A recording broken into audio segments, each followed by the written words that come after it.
Good morning and welcome to the DAC Monthly Webcast. I'm Jennifer Stafford, the Director in the Division of Assessment and Accountability Support, and we welcome you here today to the July 14th DAC Webcast. We've got an exciting agenda for you today. We're going to introduce you to our newest consultant in the division, as well as be joined by our experienced team of Chris Williams, Shara Savage, and Lisa Jett. We're going to bring you updates and information about the most current information around assessment and accountability, starting with the release of the science standards and the aligned assessment blueprint that is currently out for public comment. We'll move into the opportunity for our seniors this year in all of our Kentucky public schools to take the ACT fall administration. Then Chris is going to be here with us talking about some upcoming activities and responsibilities for our district assessment coordinators and building assessment coordinators in the fall for our review. All of those steps are a part of our quality control steps toward public reporting. So Chris is going to preview some important tasks that are upcoming. Lisa Jett is going to provide us some information about the upcoming Train the Trainer professional development for our kindergarten screen. And then Melissa Chandler, our newest consultant, is going to invite districts to be a part of a interim assessment study with Transcend and give us a little bit more information about that. And I'll close us out at the end and talk about the upcoming new DAC informational seminar. And as always, we will take your questions. Helen Jones is monitoring the DAC info email address. So if you have questions along the way, please email dacinfo@education.ky.gov. So let's get started. As I mentioned, the Kentucky Academic Standards for Science has been out for public comment, and they have been out for a while and are out until the 27th of July for public comment. Now, there is an extensive process of review of the science standards and the aligned blueprints that involve advisory panels and review committees and a SPARK committee that reviews the process that is in place legislatively. So that process is happening now. We've had, for the science standards, there's been multiple advisory panels and committees meeting. And the blueprint is now out for public comment as well. So a group of us from the Office of Assessment and Accountability got to meet for the first time with an advisory panel and preview the process to review the blueprint and the public comment period. The aligned blueprint was released on July 1st. It was Friday, July 1st for public comment and will be out the entire month of July. So we encourage each of you to provide comments on the science standards as well as the blueprint. So that is an important piece as we develop and work toward new Kentucky standards as well as those aligned assessments. So please take the opportunity to review those standards, review the aligned blueprints, and to also encourage your other administrators in your districts as well as your teachers and the general public to provide input on those important standards and blueprints. So again, the survey can be accessed through the PowerPoint presentation that was released in the presentation this morning, as well as the other public releases and special DAC emails that have been sent on those. So you can access them by this link on the presentation, or you can get the links in the other communications that have gone out, as well as you can go to our Kentucky Department of Education website.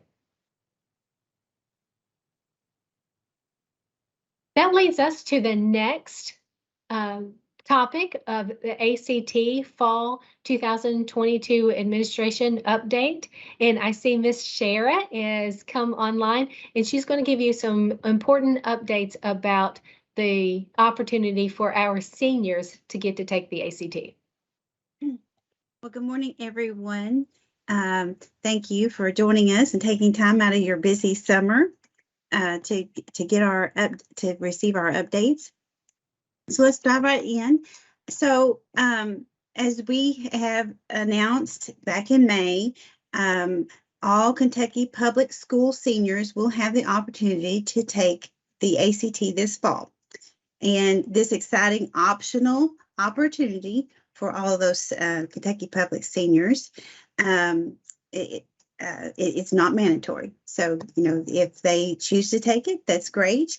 It is the expectation that every district and school does offer the exciting opportunity for our seniors this fall. So with that, we had some updates with some policy that and some training, the training opportunity that's coming up. So we wanted to come to you and bring you that information. So OAA and ACT are collaborating to provide schools and district testing staff the opportunity to participate in the training. The training will focus on KDE policy, ACT technology, and administration information to ensure a successful Fall 22 senior retake administration. The training session will be hosted from 10 to 12 p.m. Eastern Standard Time on Wednesday, July 27th. And this will be via a Microsoft Teams live event. The session will feature live question and answers, a live question and answer session, and will provide an opportunity to learn more about the fall test administration and online testing. So participants must register by using the registration form, the link that's on your screen or in the PowerPoint that you received this morning. All registration participants will receive a link to access the event on July 26th.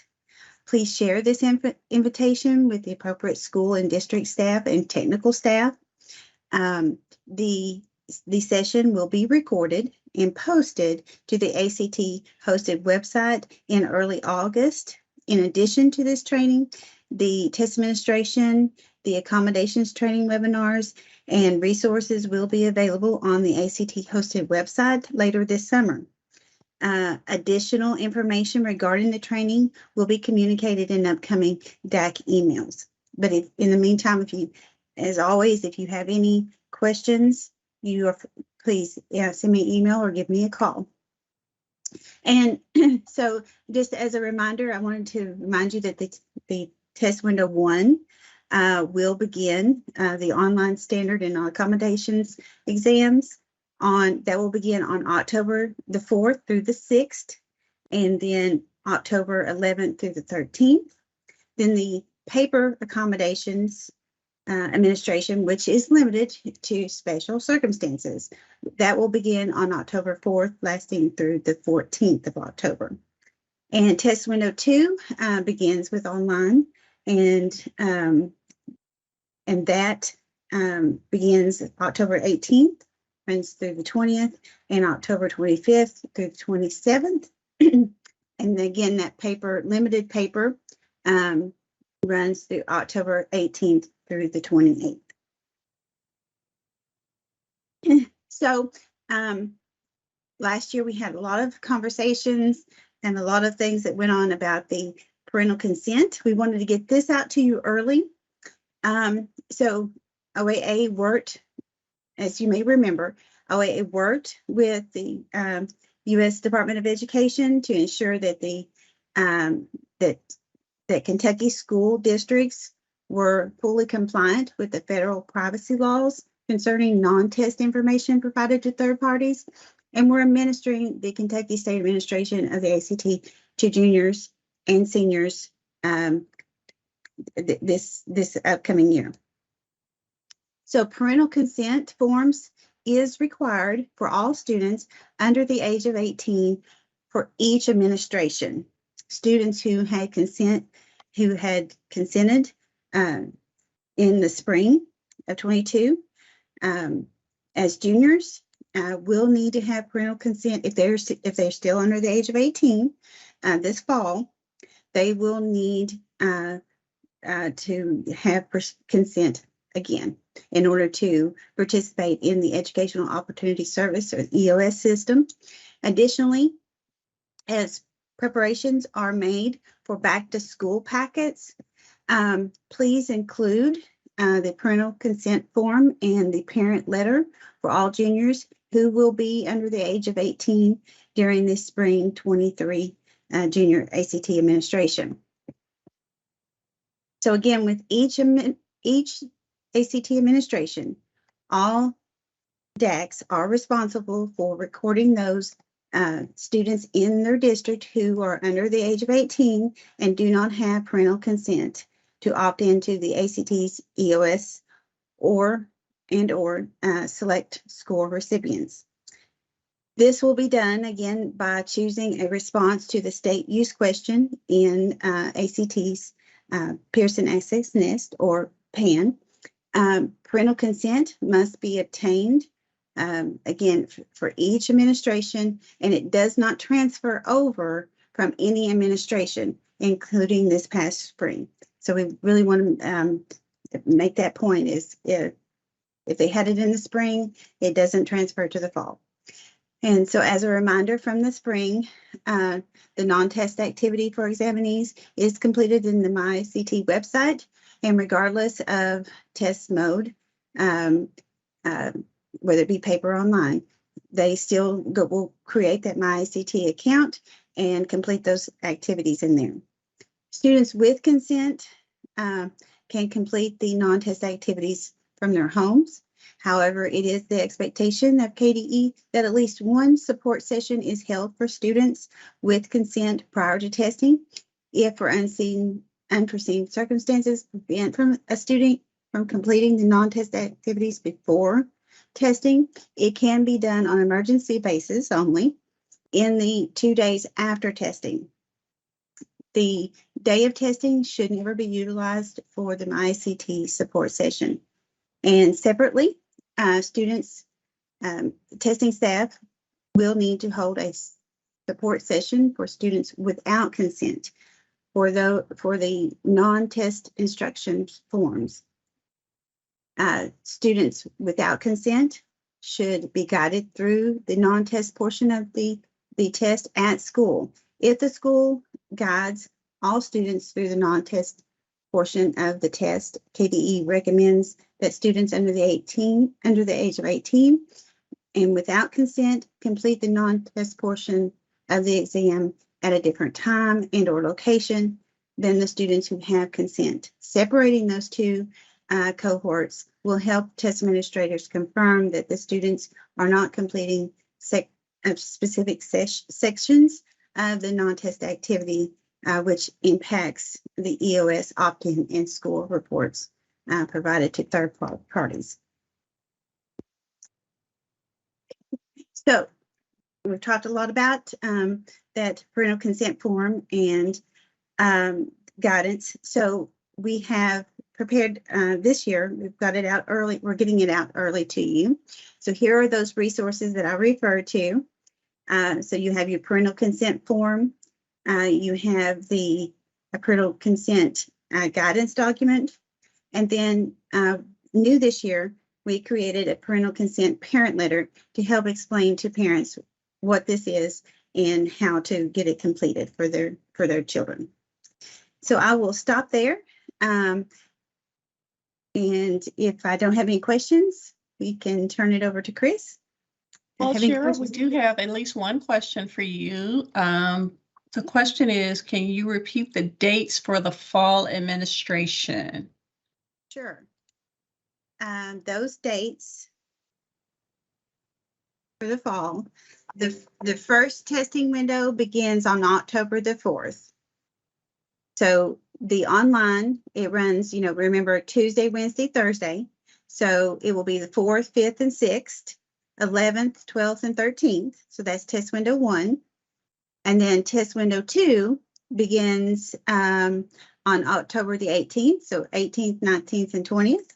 And then the next week, October 25th, 26th, and 27th.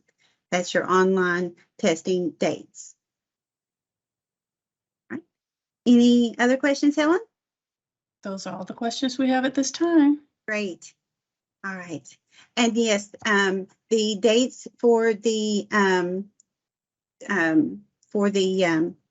upcoming administration will be on the KDE website, which will be updated shortly. All right. Ms. Chris, I'm turning it over to you. Thank you, Ms. Shara. Welcome, everyone. Hopefully I know you're taking some time out of hopefully enjoying the summer and taking some time off to visit with family and friends. But I do want to talk to you today about the reporting for this year and preparing you for what's coming up when you do return to schools. And like I said, my name is Chris Williams, and so I'm going to be talking to you today about the tentative timeline for reporting, and let's talk about what's that going to entail.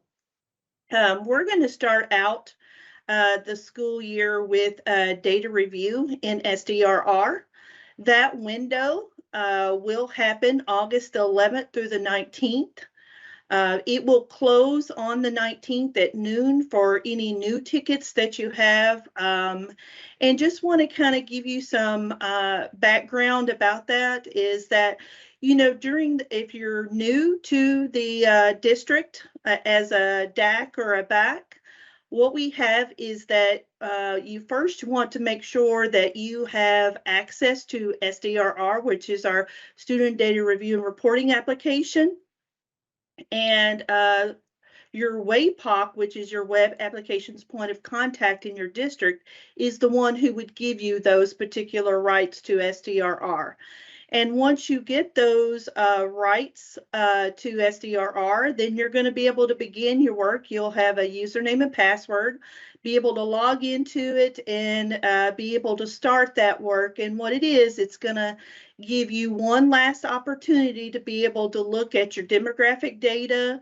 And that is like all of your students, their demographics, their first name, last name, birth date, their SSID number, their ethnicity, race. It'll allow you to do you look at your accountability, make sure that the students who are accountable to you are there. And then also, if students are not accountable to you, you want to make sure that you do correct it during this time. One thing with data review that is different than rosters is that, you'll be able to make those changes right there on the screen. And another thing you'll be able to do is also be able to look at your participation rates of your students. And also if you need to file any non-participations for students for medical or withdrawals who were not there. Also, we'll have a training on this particular piece of it, so don't fret. We'll have a PowerPoint presentation as well as a video to kind of walk you through those steps.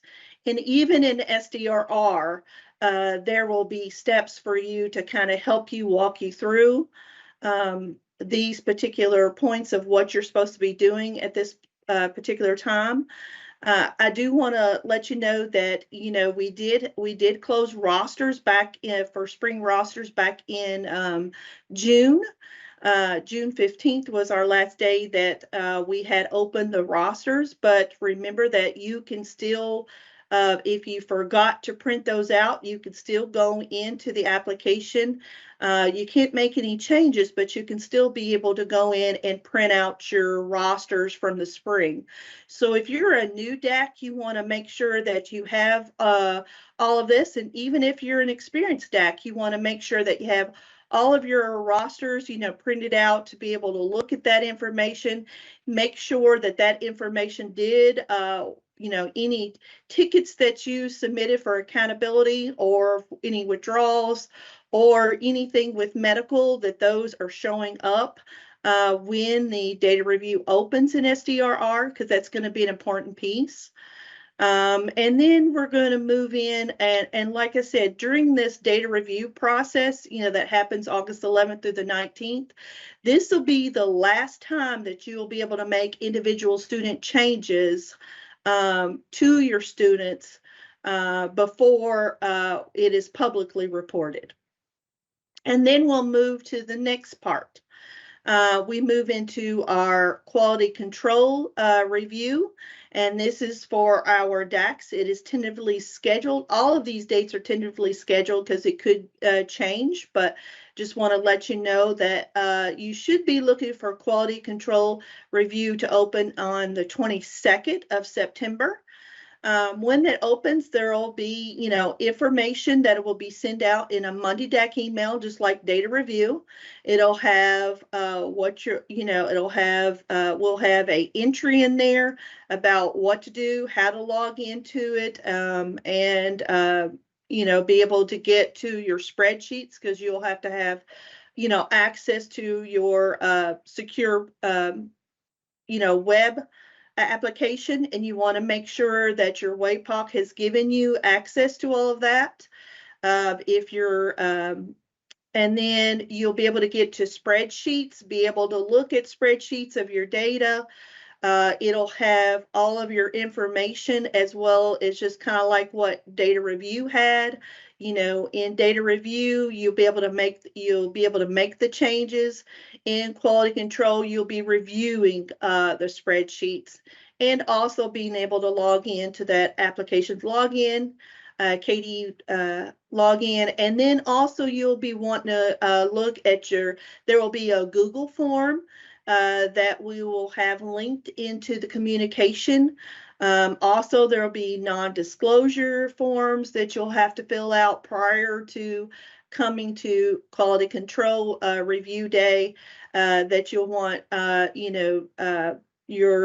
anyone who's going to be looking at this data to also have that filled out as well. That will be helping you look at this information. Also, in the Google form, it'll have like I said, a checklist for you that you will log into, check off that you've checked all the data and that it's right, because what you're doing at this point is not making individual changes during quality control day, which we call QC day, is that you'll be looking at big systemic issues. Is my free and reduced lunch students, are they missing? Or, are my, those are kind of big systemic, are my, all my males, they're not showing up. That would be a big systemic issue. And there's lots of other issues that you could say, but remember, those are big systemic issues, not individual changes that you will be doing during the 22nd. Because August 11th through the 19th through data review is where you make those individual changes to your students. So once that concludes, we'll have lots of communications come out in the Monday DAC email that will prepare you for each one of these timelines. Also, resources for you to help you be able to do that. Then our next step is we'll be coming into, once quality control review is done, then we'll take, we'll take all of that information and be able to get ready for public release. But before that, we usually have a media release to help you. We'll have PowerPoint presentations as well as resources to help you with media release documents to help you with talking with your media, what you need to do. I know if you're a new DAC, they'll be presenting some information to you during the new DAC training next week, if you're signed up for that. And it'll be talking to you about, this fall reporting and some of these timelines as well. But like I said, we in our office do a great job of being able to communicate in the Monday DAC email to our districts, letting you know about these timelines and when things are coming up. So don't fret on that. We'll be here to support you every way. And when it comes to our media release, that usually opens around late September or early October. And we'll have exact dates as they're determined. And keep in mind that even during this time that that you're preparing, that media release, that that data is still embargoed data until public release. So all of these steps, we do have those like non-disclosure forms that we have you to fill out during these particular timelines, and that's very important that we have you sign those non-disclosures, so that way, because like I said, all the data is embargoed until we get to public release. And public release is when all of your data is released in the school report card. And we'll have that date usually is in early October. And we'll have specific dates as they become, determined to assist you with this. So this just kind of gets you ready about what you're going to do. Also, we have resources to help you with SDRR. You can also look at the on the KD website. We have the SDRR page that is where we post our trainings for SDRR. And then we also have our meetings and trainings page that also has important information, as well as as well as this presentation that will also be on that meetings and trainings page too for you. So just lots of information to kind of get you ready for the beginning of the school year. We'll have more specific data as it comes closer to each of these timelines. And Helen, I think that is the end of that particular presentation. Are there any questions that you have, Helen, at this time? Yes, Chris, we have 2 questions for you, and then we have an additional question for Shara. So since you're still here, I'm going to go ahead on and ask your questions. So the first question is from Krista Decker, and she wants to know, will there be a new QC non-disclosure form? We will have the forms, Krista, for QC Day. We'll have all of that linked in. We'll send that out early because you'll have to be able to submit those to be able to see your data on QC Day. So be looking for that to come out in the Monday DAC email. And I know we are during one of our summer projects is also updating all of our forms that we have on our pages. So we will have that on our forms page is where we have that on the KD website.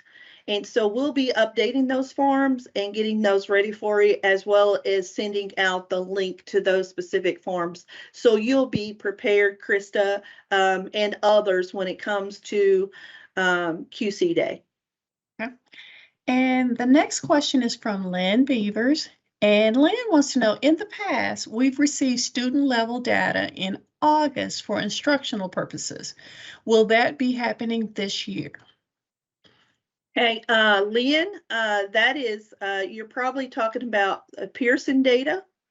And I know they'll be sending out information about when they will be giving that out. But like I said, on your spreadsheets that you will see during data review and also during QC Day, you'll be able to see some of your student level information for all of your assessments. And when I talk about all assessments, I'm talking about, you'll be able to look at, your information for KSA, alternate KSA. You will also be able to see your English learner and your for both access and alternate access. You'll see your post-secondary readiness information as well. And then I did want to say during data review, you'll also you'll see the data on the spreadsheets. You won't see any scores in SDRR, because in SDR, the only one that you will see scores for in SDRR will be just the post secondary readiness scores for your academic readiness. Jennifer, I see Jennifer's on, so she might have some additional information too for you. Yes, thank you, Chris. Just to put a little exclamation on what you just said, schools and districts have data now for multiple assessment programs. So the kindergarten screen is in districts, schools and districts. The ACT spring administration, it should be in your schools and districts. The data also from, as Chris just mentioned, access and alternate access. So data is already in the districts for all of those programs that can be used for instructional purposes. For the spring summative assessment, for the Kentucky summative assessment, as well as the alternate Kentucky summative assessment, the target is to provide that data in early August. So yes, Lynn, hopefully we'll have that for the majority of schools before they open for the school year. Those early schools that begin early, maybe not, but we're targeting early August to get the rest of those assessment data to the schools and districts. So please look forward to that, as well as then the updated fall data review and quality control day that Chris just highlighted for us. Ellen, are there any other additional questions? Yes, I think one more just popped in, Chris. Give me a second Okay. to get back there. Yes, can you remind us who we can share the KSA student level data with in the fall for instructional purposes? And this is from Janice Markham. How should they be shared with teachers? Should it be shared individually during PLCs, etc.? What is the best way to share student level data before public review and not break any kind of confidentiality or regulation? So this is before public release. I think that's what she meant to say. Yeah. Yeah, and we'll have those particular specifics in our trainings and things like that, in our communications of who you should be sharing the data with. I know we've done that in our communications that we send out in the Monday DAC email, as well as in the trainings that we will be providing of who specifically should be looking at this data and when they should be looking at it. And then, of course, like I said, anyone looking at the data would have to make sure that they signed a non-disclosure when it comes to these tentative timelines for reporting.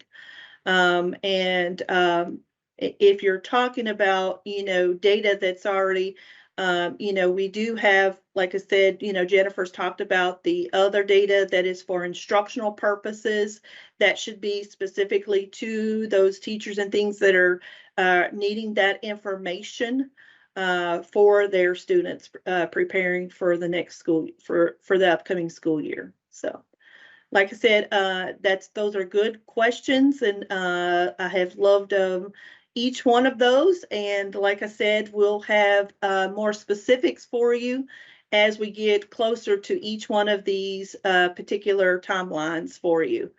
Data review will be coming up soon, as we know. And like I said, there will be resources for you. You've also got the SDRR page to kind of assist you with it.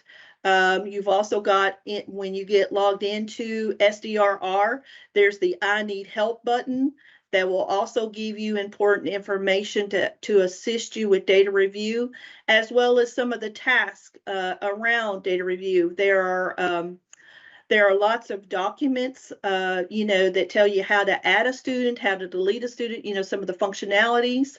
Those are underneath the I Need Help button for you now. And then we'll also make sure to pinpoint those out again during our trainings, because we got a lot going on to get prepared for the beginning of the school year. So we'll keep you ready and on top of everything. And as always, you feel free to contact us, and we'll be more than glad to walk you through any parts of these steps and any questions that you have. So Helen, are there any additional questions? No, but we do have another question for ACT. So Shara, this one is for you. And the question is, can you remind me if a school or district participates, do all seniors participate, or is it optional for teen? And I think they're talking about the fall testing for our seniors that. Yeah. So the fall administration Mhm. is an exciting optional exam, a test for them to retake this fall. So it's optional this fall. Now, come spring, that is our state administration. The fall is the state administration, but the spring is required. So fall is optional for seniors, which is an exciting opportunity for them to retake and get a better score. But the spring is for our juniors. It's still for our juniors, and it is required. So I hope I clarified that for you. Any other questions, Helen? Not at this time. So I will keep you posted. Okay, Helen. Thank you, all. Helen. Thank you both. All right. Well, now I'm going to turn it over to my wonderful colleague, Miss Lisa Jett, who's going to talk to you about case screen. So take it, Lisa. Thanks, Chris.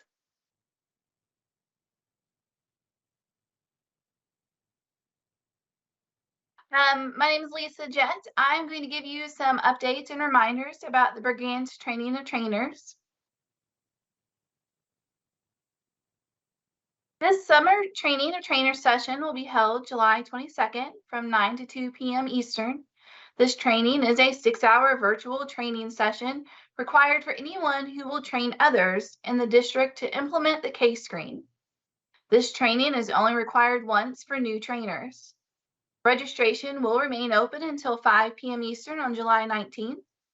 Participants will receive more information about the training on July 20th via an email. This will be the last training of trainers session for the upcoming screening window. If you have any questions, please contact me via email at lisa.jett@education.ky.gov or through DAC info at dacinfo@education.ky.gov. Thank you. Helen, are there any questions before we move forward with Melissa's presentation? Not at this time, Lisa. Thank you. Thank you. Melissa, over to you. Thank you, Lisa. And good morning. I'm Melissa Chandler. I'm the newest program consultant in the Division of Assessment and Accountability Support. And I'm a recent transplant from Scott County. So hello to all my Scott County friends out there. This morning, I want to share with you an update on the Interim Assessment Research Study. The office initially shared information about this study last summer and the information on how to participate. So for those of you who are new like me, I'm going to give you just a little bit of background. So in 2020, KDE received emergency relief funds, and one of the ways that KDE used those funds was to provide support for research of interim assessments in reading and math for grades 3 through 8. And so, of course, interim assessments are essentially formative assessments that are administered to monitor student growth for specific learning goals. And the purpose of the research is to determine if interim assessments can effectively measure student achievement and growth and give us more options moving forward in determining if interim assessments would be able to be utilized within our current assessment system. As I mentioned, this study began last year, and it was one of it is one of two different initiatives, the other being the Kentucky Coalition for Advancing Education. And separately, these two initiatives are providing us with an opportunity to try out an interim assessment program in an effort to determine advantages and also potential pitfalls. So the interim assessment program being conducted by Pearson is called Transcend. And with this program, schools will be able to get actionable achievement and growth measures through shorter tests. The tests are usually about 45 minutes on average, and you get results more quickly, always within 24 hours. Here's a few of the Transcend features. As mentioned on the previous slide, these assessments are shorter. And so for our participants from the previous year, last year, the first year of the survey, the test was typically given during a regular reading or math class, and it took about 45 minutes to complete. Also, the assessment is aligned to state standards, and it includes a reporting feature that actually allows teachers to see exactly what the standards are that a child has mastered or that they need help with, which would be providing specific data for the teacher to support Tier 1 and then Tier 2 intervention. There's also a mixture of multiple choice, multiple select, and technology enhanced items on the test. And it is also administered in the same platform that we currently use for the summative assessment, which is PAN. And then it's a computer adaptive test, which simply means that the test adapts to the individual ability of each test taker. And that's much like MAP for those districts that use that assessment. And then finally, there are reports available at the individual level, the class level, the school level, and the district level. Again, similar to reports that we may be able to get access to from MAP testing. So finally, we're in year 2 of the study, but there is still an option for districts that choose to participate, that would like to participate. During our first year of the study, we had 11 districts that participated, and there were over 50,000 student tests that were administered over the course of 3 interim testing windows throughout the year. And each district had the opportunity to develop their individual blueprint test for each window, which that's based on the scope and sequence or the curriculum map for the individual district. So students were only tested on the content that was covered in instruction. And the feedback that was provided by districts was all positive. Specifically, what districts loved was the fact that they were testing students on exactly what had been taught in the classroom, perhaps unlike some big summative assessments where there may be content that the students have maybe not yet been exposed to. And as I mentioned, this is an ongoing study, so schools that are interested can still participate.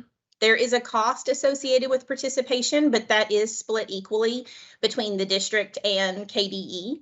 So we will give you some additional details in the upcoming Monday DAC email, and we will include who to contact at Pearson if you're interested in participation.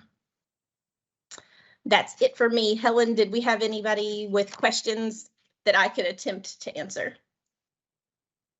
Thank you so very much, Melissa. No questions at this time. Okay, well then I think if I'll be on, but if Jennifer wants to take over, she can go on to the next section. Well, thank you very much. Thanks, Melissa. Thanks, Lisa. Thanks, Chris, and to Shara as well. The last topic that we have for you today is an opportunity for our new district assessment coordinators to join the Kentucky Association of Assessment Coordinators board. They offer the CAKE board. We affectionately refer to them as the CAKE board. They offer the new DAC informational session, and it is in person this year. It's going to be held on Friday, July 22nd at the Sauer Building. That's where the KDE offices are located. Although KDE does not put on the informational webinar or session, we support it and have a very good working relationship with the CAKE board. So we're looking forward to being there and to providing some updates and hearing the new information that the Cake Board has to provide new DACs. So if you would like to attend, the registration is still live, and you can link to it here on this slide in the presentation. So if you have the opportunity and are new or even fairly new to the role of District Assessment Coordinator, please come to the informational webinar. You will find that it's very helpful.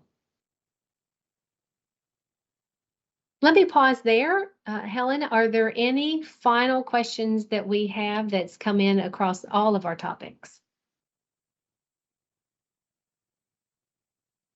There is one question regarding the interim assessment. It says, for the interim assessment research, does the entire district have to sign up, or can individual schools sign up to participate?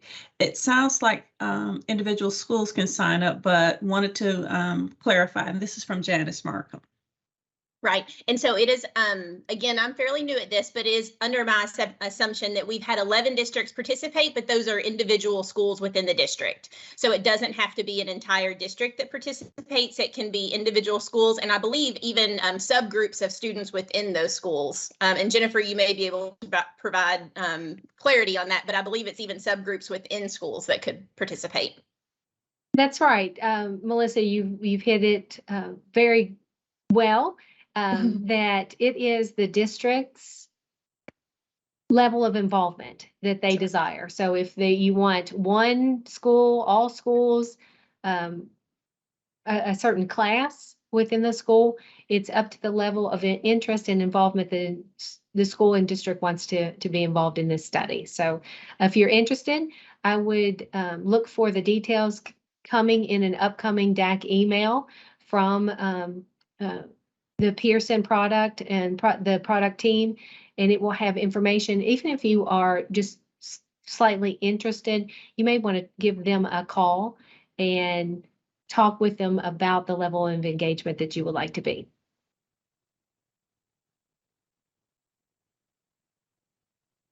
And those are all the questions. We did have a shout out to Chris from Michael Broadbent. He wanted to say she does such a great job of providing information to the schools and districts. So just wanted to give her a shout out for that. But those are all of the questions that we have at this time. Oh, great. And thanks for that shout out.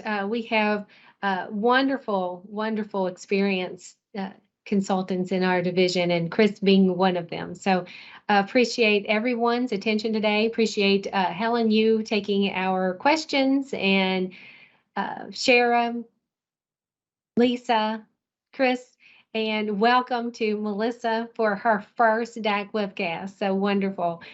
Did such a wonderful job.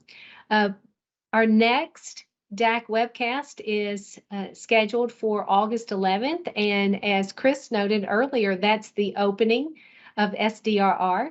So we hope to see you back here next month. And until then, you all, I hope that you stay safe and stay healthy. Take care, and we will see you back here next month.